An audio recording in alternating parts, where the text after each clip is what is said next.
on, guys? I'm Renegade. And today we're going to do a little project. A very minor one in my opinion.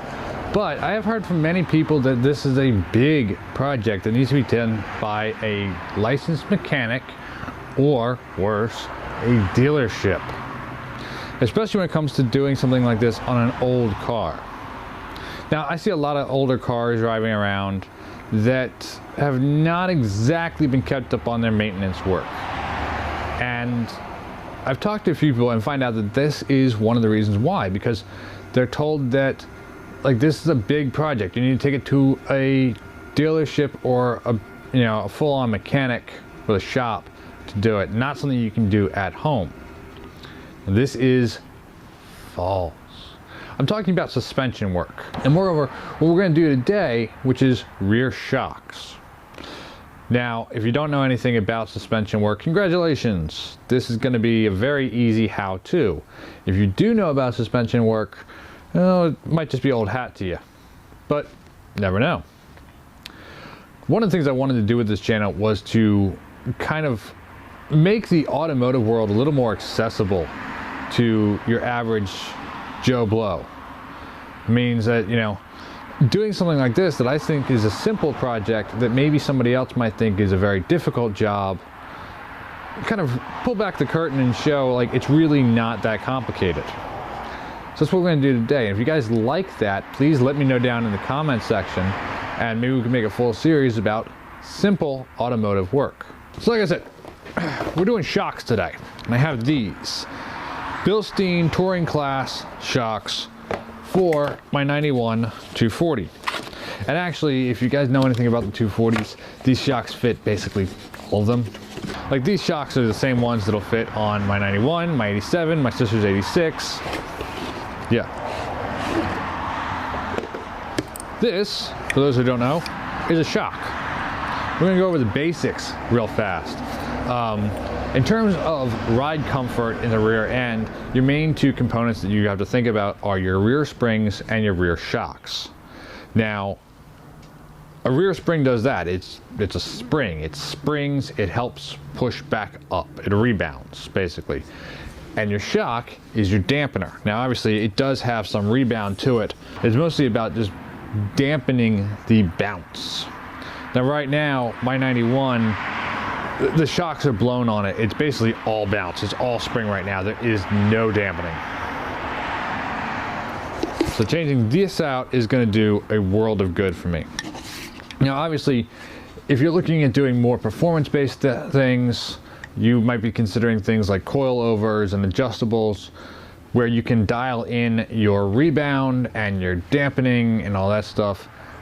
Look, this is the basic car. It is going to be a very roadworthy car and will have a little bit of performance in it, but that's not its purpose. So we're just going with basic today. So if you look, this is a very simple part. I mean, you have a bolt that goes in here and a bolt that goes in here, and literally, folks, that is it. Now, there are a couple little tricks that you can do to make this a little bit easier on yourself, which I will show you when we get out of the car and get to it. I'll also take this opportunity to say that if you like this video, if you like what I'm doing with the cars and trying to teach a little bit about it, make sure you subscribe, hit the notification bell so you get notified when I upload a new video.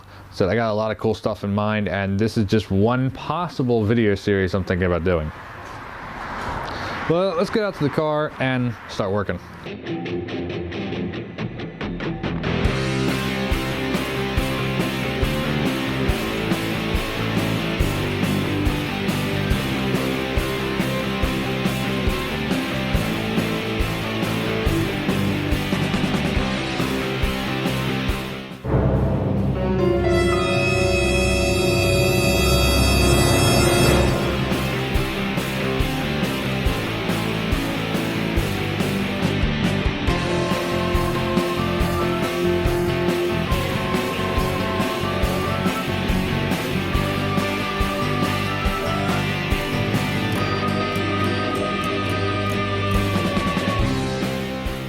So I got the car up in the air. Now you noticed I used my normal jack for the car.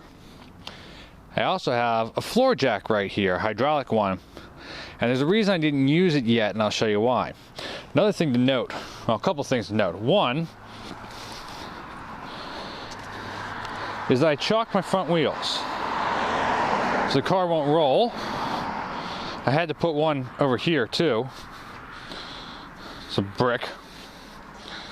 But you also notice that this jack is sitting at a really precarious angle.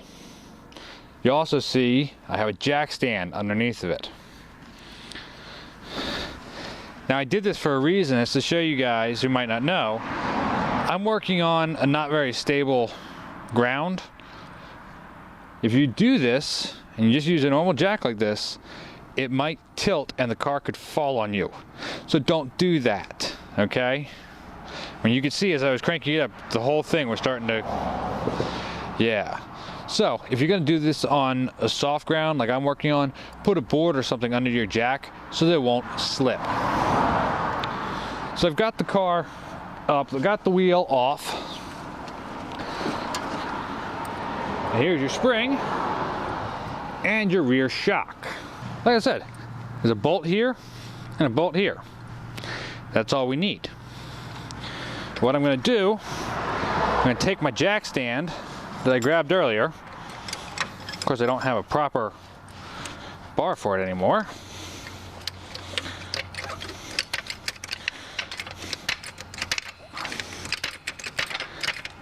I'm going to jack up my hydraulic jack just until I make contact.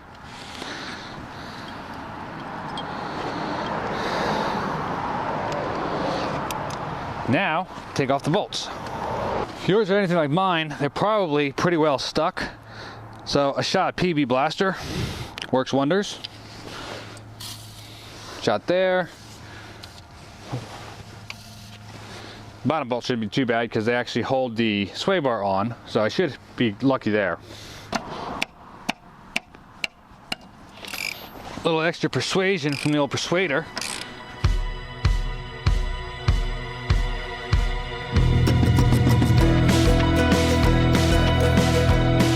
This bottom one's gonna be a little trickier because it's got a bolt and nut combo. What I often do is I'll put a wrench on it and then just kind of let the wrench jam itself against the rear axle. Now you can either try and pry this bolt out, or what you can do is you can try and put a little tension on it and see if you can get it out that way.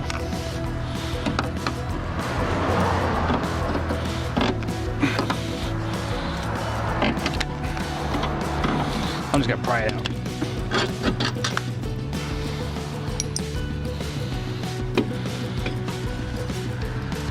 There's a spacer in this too. Don't lose this.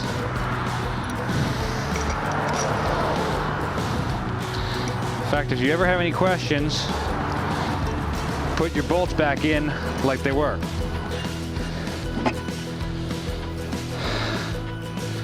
There you go. One Sox, or Sax, I don't know. Super touring, old, bad shock.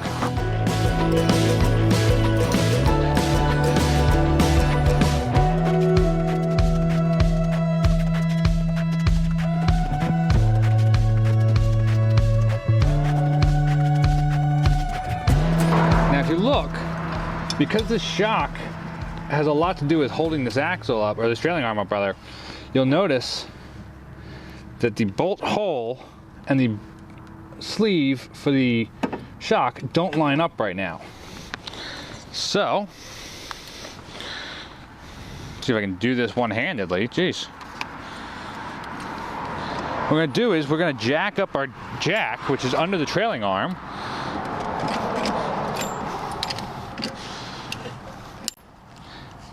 until we get them to line up.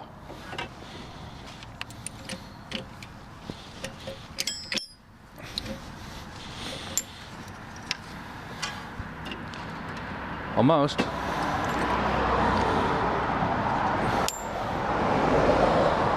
Ta-da!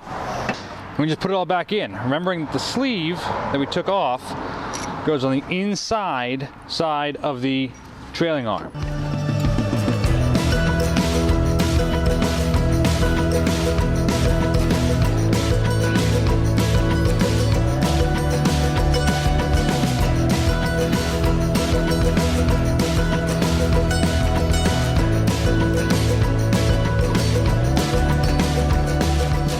Now it's in.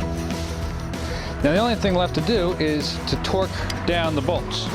You need a torque wrench. According to the manual I just checked, torque on these bolts is 63 foot-pounds.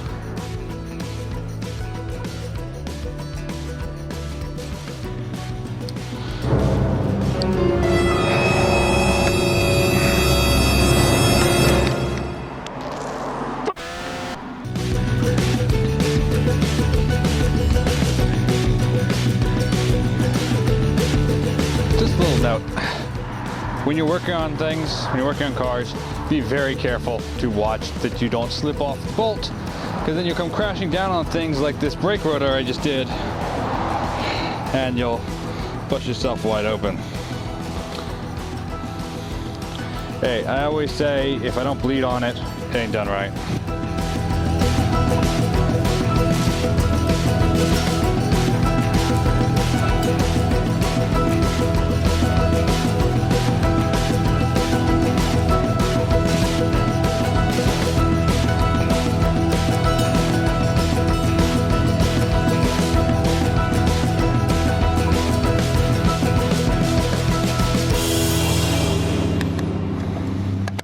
Now with this side done, I can move on to the other side.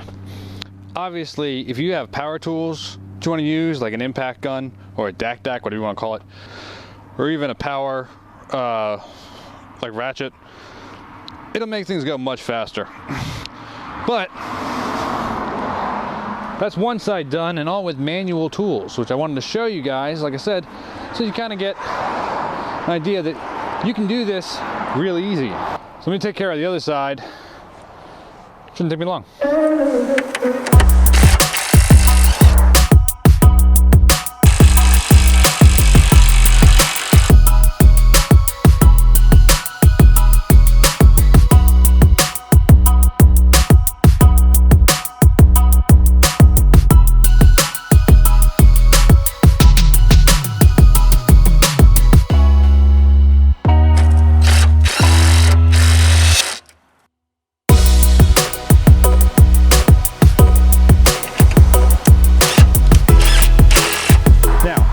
One thing you might have noticed I had difficulty with was that the sway bar wanted to pivot down and block the hole. So I ended up actually putting the bolt in from the inside out. So the nut is on the outside. The direction of the bolt doesn't matter. What matters is where the sleeve is. But there you go. Another brand new shock. So I just got to put the tire back on, and then we can take it out for a test drive. All right.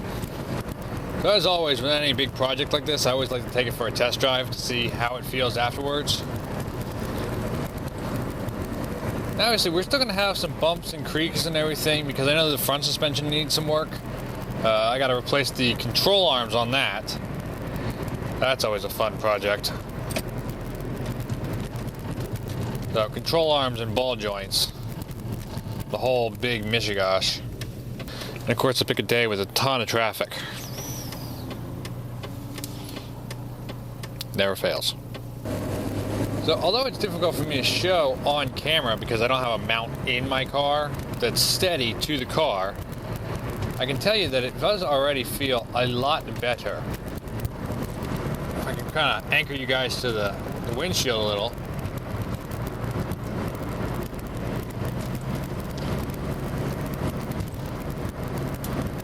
Like, not so much bouncing now in the rear. Thank heavens.